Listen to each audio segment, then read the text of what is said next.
Hello? Oh. Dang it.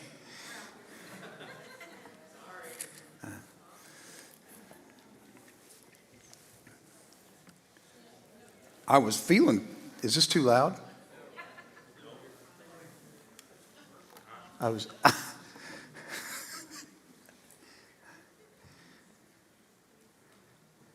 was feeling a little funny up here, and I couldn't tell if it's because I was nervous or because I was excited that this was the last class.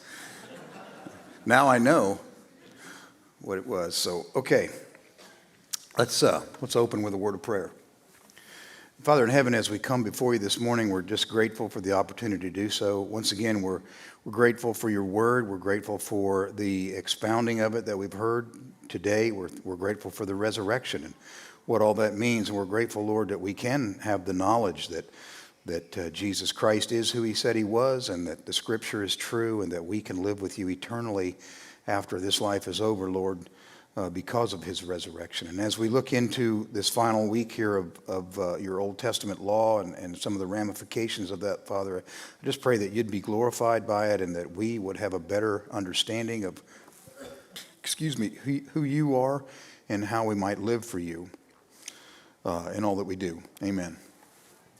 Okay, here's the last week here, and I wanted to just briefly, actually not so briefly, just kind of recap here and talk a little bit about what we've seen so far, and then end up today on how it really applies to us. So I don't know if you remember, when I started out with this class nine weeks ago, I was kind of in search of the answer of three different questions. The first question was this: if the law that we have, the Old Testament law, is written by an omniscient, all-powerful, eternal, loving, gracious, generous, God that we have in our minds today, this picture of Jesus, why is it that we see so many, or at least a few laws that I was talking to somebody just before the service here and I even brought this up, that they get kind of thrown back at us, saying, well, if your God is so great, why does he have these laws that are just on the surface, they seem kind of silly to us, or harsh, or for what, just don't make any sense? Why is that? Why, if your God is so smart and he knows everything and he's so great, why is that the case? And so I kind of was looking for an answer to that question. The second is this: can we see God in the law? Can we discern any part of God's character? Can we see what he's like from the law that he gave? Can we tease any of that out? And then the third question that I was kind of looking at is, so what? What does this mean? Does this have any meaning to me whatsoever? Is this just an old book that, even if it's inspired, does the law mean anything to me today? Is there anything I can do with it? Or can I quit, on those yearly, those apps, where you read through the Bible in a year? Can I just skip the whole 2 months that it takes to get through the last part of Exodus, Leviticus, and Deuteronomy? I guess it probably doesn't take 2 months, but you know what I'm saying. Can I just skip through that, because it's boring and I don't like reading it, so maybe I don't have to. And so that was kind of the three questions we had. And so I think we've kind of at least tried to answer two of these questions so far, and the third one we'll hit on today a little bit. The first is this. And if you remember, we spent a lot of time probably too much time on this. In reference to point number one, is why is the law like it is? Remember that when we looked into this, what we found out was that context is critical when we are seeking to understand the law. In order to critique or evaluate or interpret the law, or any Old Testament passage for that matter, or really any even ancient manuscript that we might find, even if it's secular, right?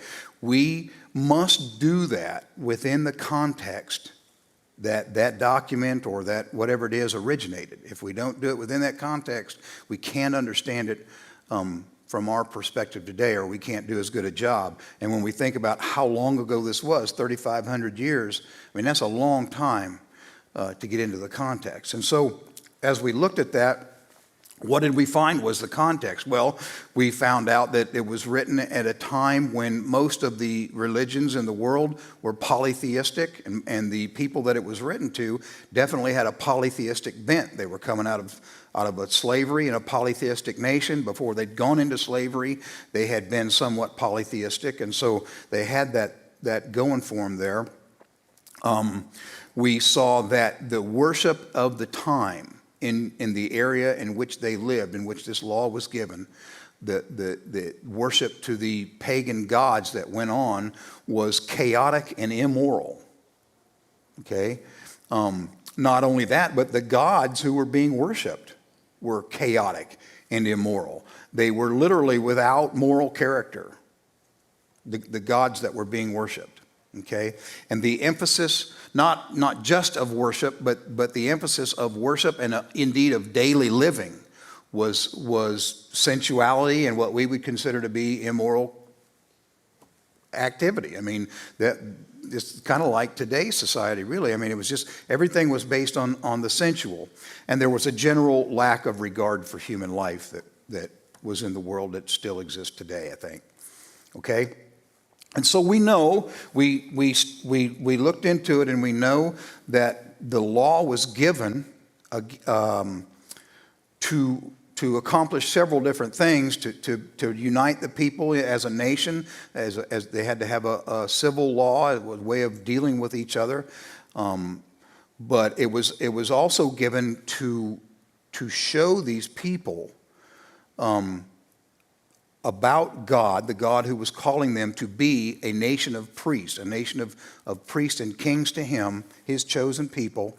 And he was calling them to stand out from the rest of the world, because he told them that he was different from everything else that was going on, and he wanted them to be different. Be holy because I am holy. We see that in Exodus 19, 5 and 6, when he first gives the law. He tells them, he starts that out. He says, I'm calling you to be a specific chosen people for me, a nation of priests and kings for me. Okay? And in Leviticus, it's all over Leviticus, but I just picked this one at random. 19:2 is the famous, be holy for I am holy passage. But I mean, that's just literally all over Leviticus. So God is calling these people, and holy, as we saw, we think of holy as pure and righteous, and it is pure and righteous, but God wasn't calling, he didn't give the law to call the Israelites to be, he didn't give the law to make them righteous. He gave the law to make them holy. Now, I've been telling you that all along. It didn't make them righteous, and we know that from the New Testament. No one can be saved through the law, right? But what it did do was give them the knowledge of righteousness. Okay, so I don't want you to misunderstand. The law wasn't given to make them righteous. It was given to make them different, holy, okay, set apart for God. But it did give them the knowledge of righteousness. Okay, and the knowledge, it condemned them. Along with the knowledge of righteousness, you get the knowledge of sin, right? Okay?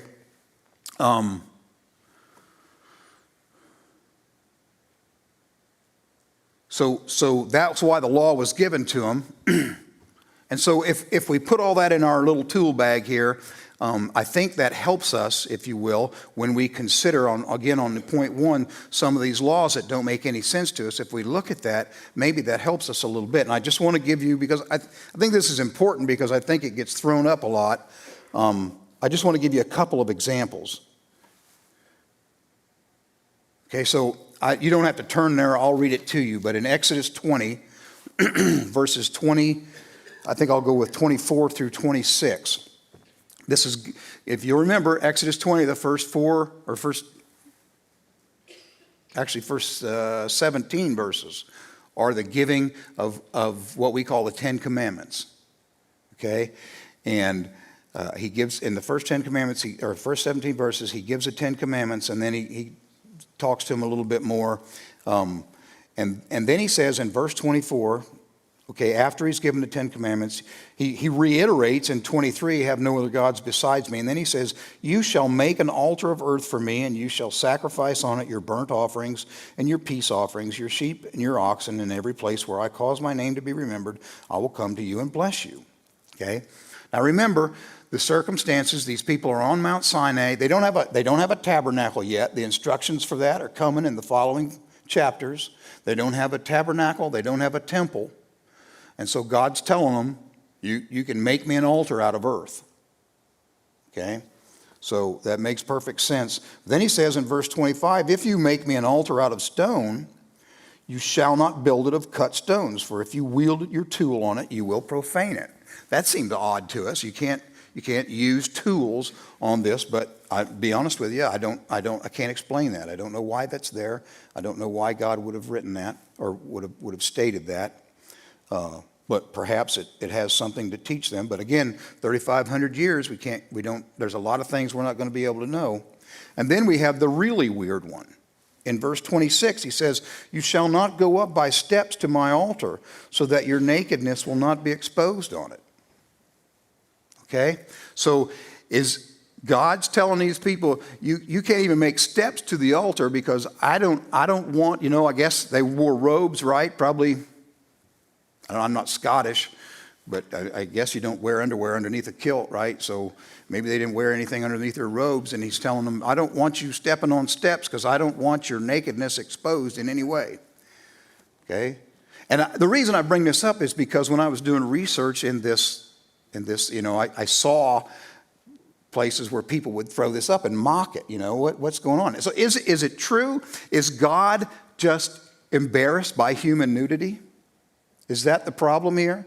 That the God of the universe that we hold up and worship, that he doesn't want them making steps because he's so prudish and I don't know what the word would be even, but he can't tolerate the idea that somebody might expose themselves a little bit on steps on the way up to his altar. Is that what it is? It might be. Maybe that's it, but that doesn't jive with what I get from the rest of Scripture, right? That doesn't jive with what Scripture seems to imply about God. I mean, the nudity of Adam and Eve didn't seem to bother him or anything like that. So what do we do with this? What do we do with this, right? So this is my point. Okay, I'm probably rambling here, but if you put it in the context of what's going on, we know that in the worship services that went on around the other places, right, that there's prostitution that's involved in worship services. There's just all kinds of craziness that goes on. All of it sensual, a lot of it revolving around sexuality. And it could be that God is just telling these Israelites, listen, that's not going to be a part of your worship service to me because I am perfect. I am completely pure. I am above that. I am beyond that. And that's not going to be permitted here. That's not going to be allowed. And I want you to realize how far I am from that. And so I am going to make it so that this is so much on your mind that that's not a part of your worship service that you don't even walk up steps for fear of exposing something. Does that make more sense to you? It does to me. Am I right? I don't know. I wasn't there. But, I mean, I think it's a better... Did you have something, Mary? Did you have a question? They built other temples, the false god worship that way, and that's what happened. Maybe it's It's possible. I don't know, but this is the thing. Everything I'm going to tell you today, or most of the things I'm going to tell you, is speculation because 3,500 years is a long time. I don't know what happened 3,500 years ago. You don't know what happened 3,500 years ago, and nobody else alive today knows what happened 3,500 years ago. But I'm trying to give you some ways of thinking about this to where you don't have to think to yourself, oh, I don't understand this, so maybe I'll ignore it. Pretend it's not there. Okay? How about this one? Leviticus 19:19. This is a favorite. I'm going to move pretty fast here because I'm already behind time. But Leviticus 19:19, right in the middle of talking about justice and sexual immorality and different things like this, he throws in this one. You are to keep my statutes. You shall not breed together two kinds of your cattle. You shall not sow your field with two kinds of seeds, nor wear a garment upon you of two kinds of material mixed together. What? Do you have a question, or are you just pointing at the ceiling?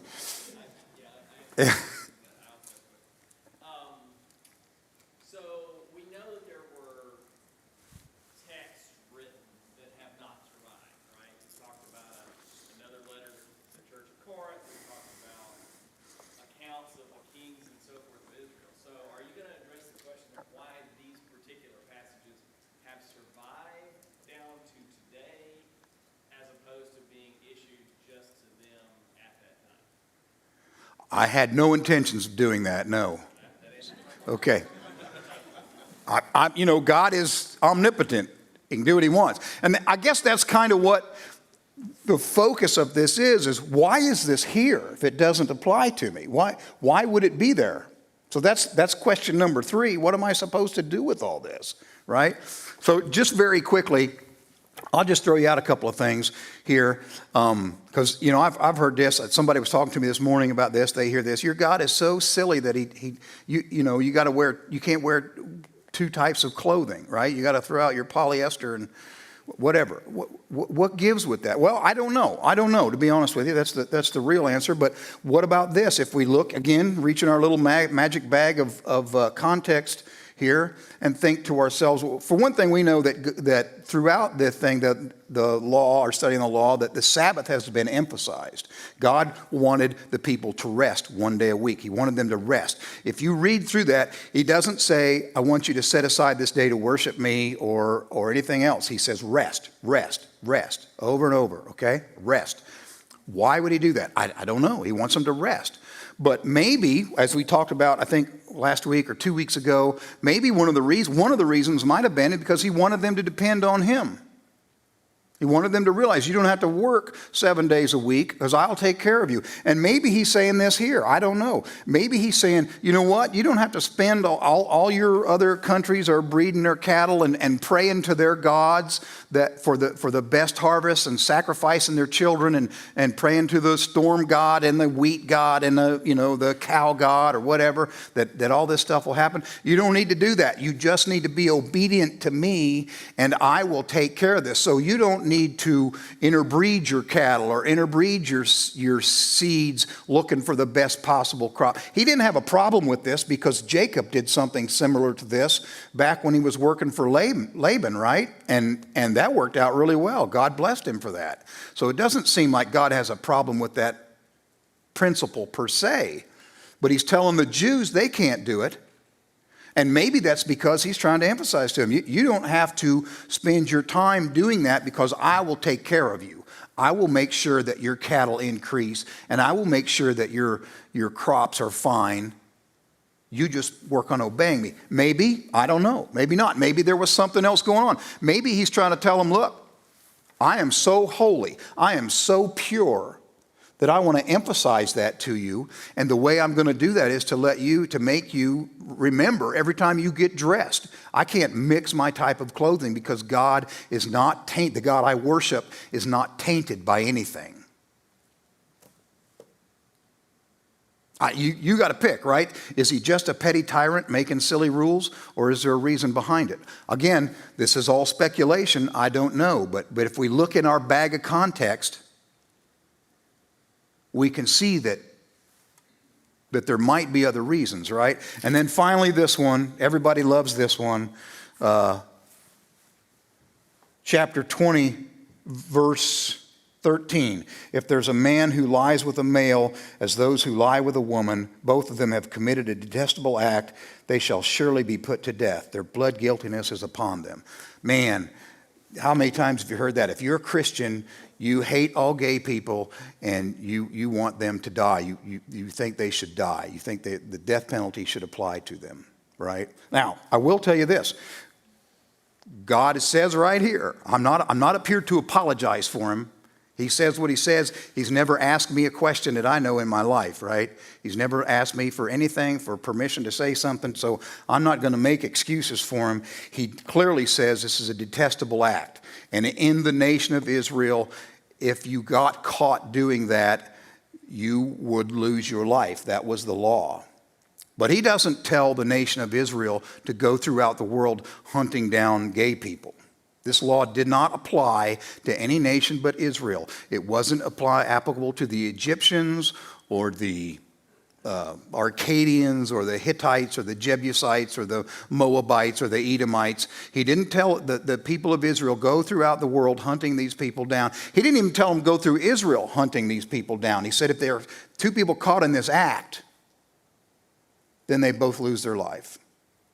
But he didn't go anywhere and say, I want you to go out and line up all the people you think might be gay and take their lives. He said if they're caught in the act.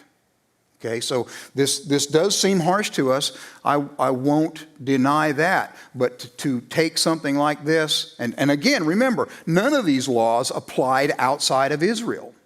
Not one of them. They were for the nation of Israel. And so he wanted to make sure that the nation of Israel was morally pure, was sexually pure. And you see that in the law. There's no question about that.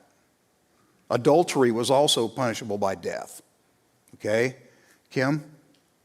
So we today kind of see the contrast between some of the other laws, like the Nixon law and all that stuff, and kind of go look back at, well, yeah, that doesn't really apply. Then we look at the Haitianist convention, and we know that God crossed the border for everybody to test them. You got to speak up, Kim. We know on the homosexuality thing and other sexual sins, we know even today that God can test that for everybody. So your point on it being the law for just Israel doesn't mean that God was not upset with other people because they practiced that, or that would not be the case with mixing the two. No, and I didn't mean to imply that. I'm sorry if I did. Sexual sin was still sexual sin. That's why he's getting rid of the people in the land of Canaan. He says, you're so depraved that the land is vomiting you out. And he gives the list of why that is. And the sexual sins are prominent in it, right? So it's still wrong. But when he tells the people of Israel, if you catch two people doing this, I want you to kill them both, that's not a universal statement. That doesn't apply. Does that make sense?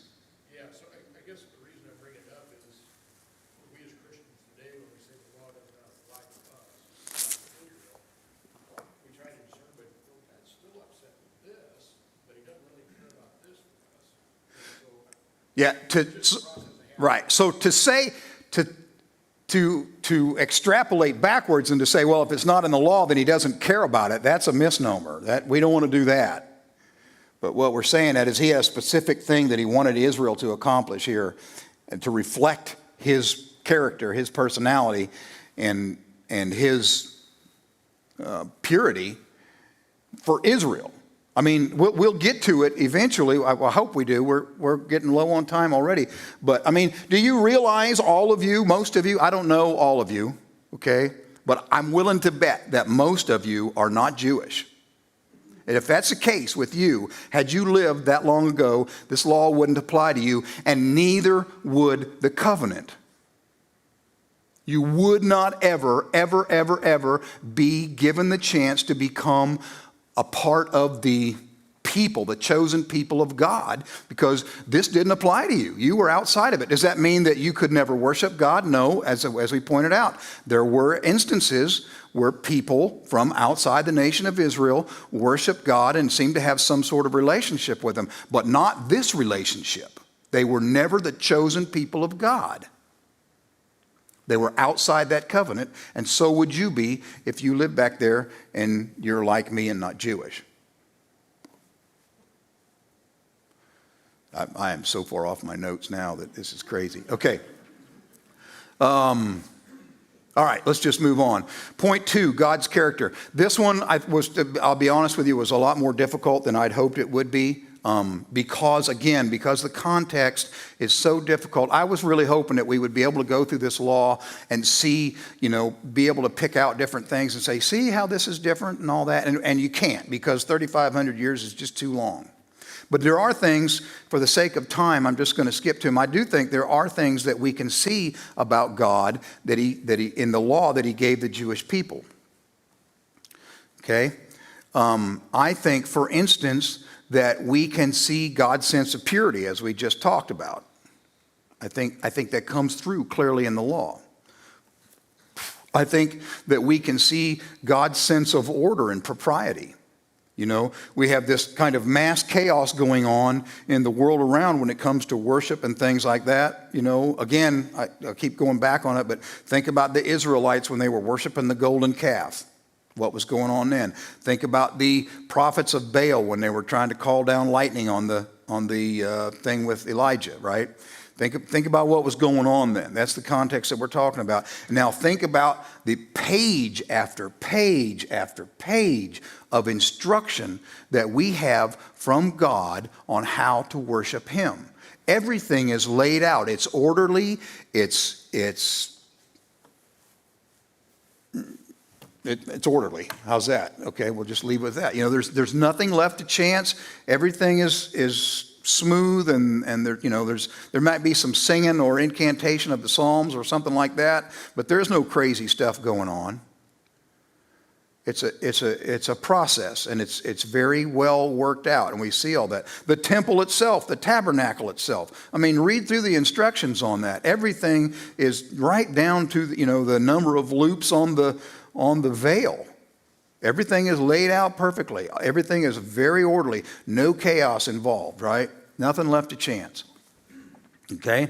I think we can see God's sense of Himself, His uniqueness. In the first 4 commandments, I think we see what we see there is that God is saying that He refuses to be taken for granted. Okay? He will not be treated like the pagans treat their gods around Him. And He won't even, in fact, it goes to the fact that he won't even consider that.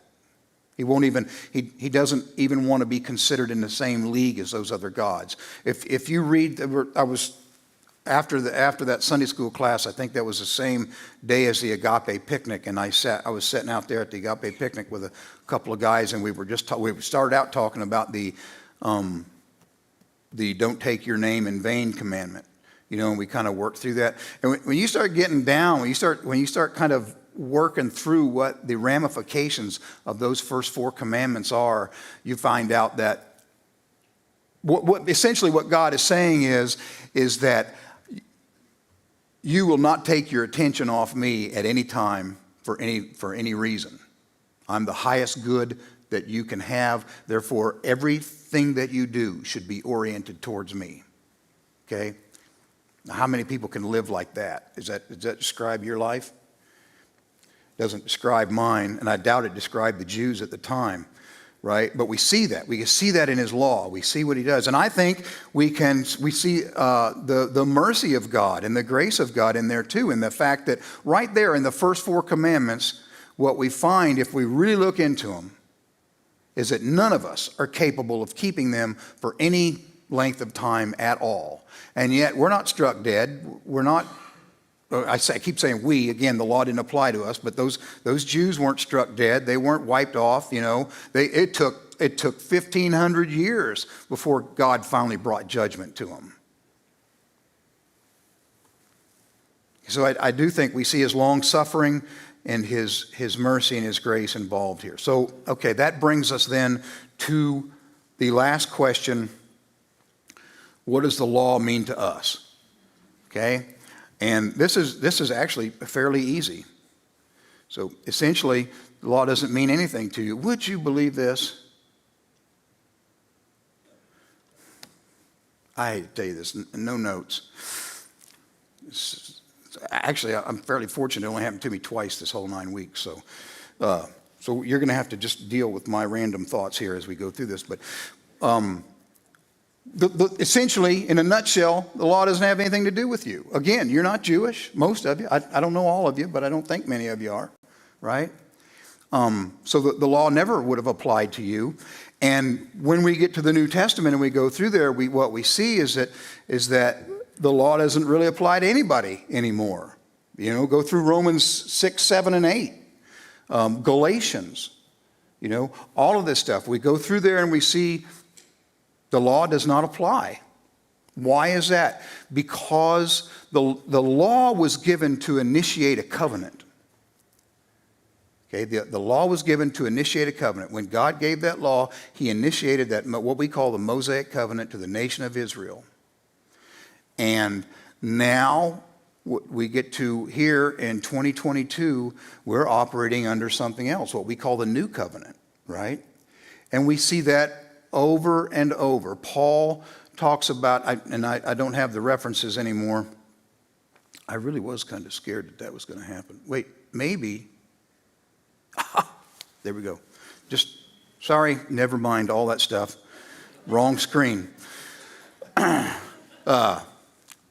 Paul talks about us being in the new covenant. He talks about dying to the law, right? So let me kind of catch up with myself here.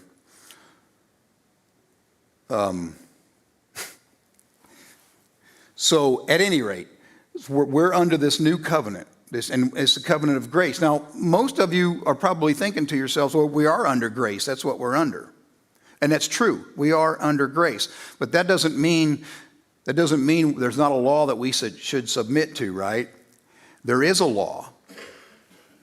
And you see different places. I think it's called in James chapter 1, like verse 20-something, 25 maybe.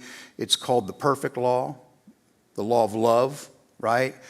James 2:8, it's called the royal law, I think. And again, in 2:15, I think it's called the law of love again. Paul calls it the law of Christ in several different places. It's called the law of liberty. Okay, this is the law that you're under if you're a believer. Now, again, I don't want to get too far off the beaten path here. You are under grace, but that doesn't mean that there's nothing that applies to you. And I want to show that to you by looking at Matthew chapter 5, just very quickly. And what we have there in Matthew chapter 5 is Jesus initiating the new covenant. Now, I will tell you that there's some diversity of opinion of exactly what's going on here.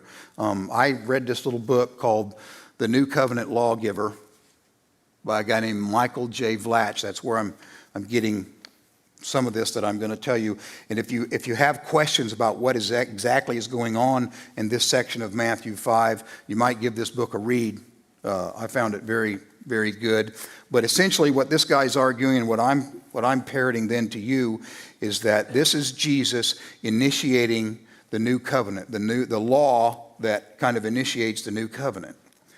Bear with me if this is confusing you. I hope to give it a little bit of light. But look at what he says. In verse 17, he says, "Do not think that I came to abolish the law of the prophets. I did not come to abolish, but to fulfill." So Jesus says, I'm going to fulfill the Old Testament law. The Old Testament law is going to end with me. I'm the culmination of it. I'm the fulfillment of it, right?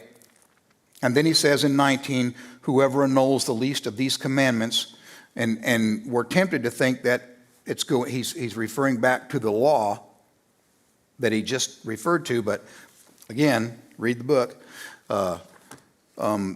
The argument here is that what he's referring to now is the commandments that he's just about to give out, right? So he begins then in verse 20 to give a new law. This is the initiation then of the new covenant. And what a law this is, right?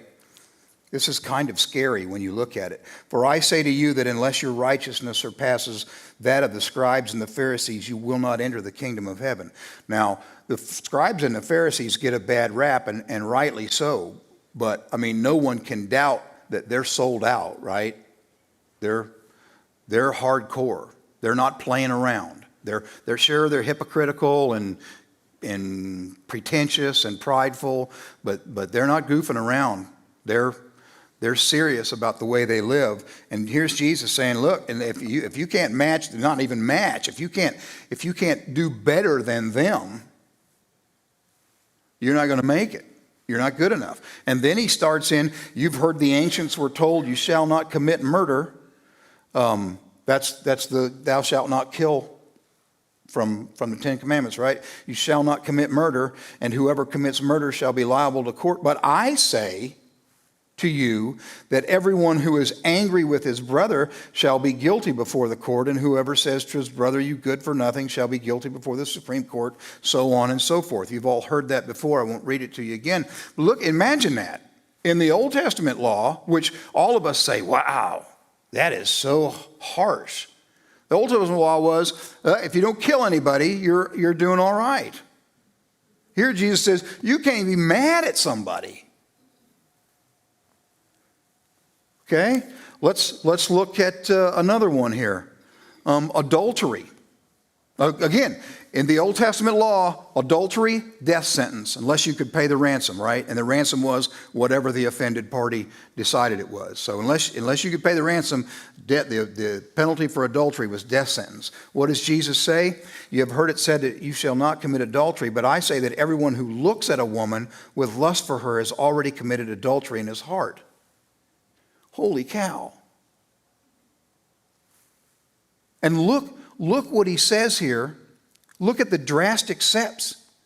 They say, again, Old Testament, nothing about lust in there, right? Just don't commit adultery.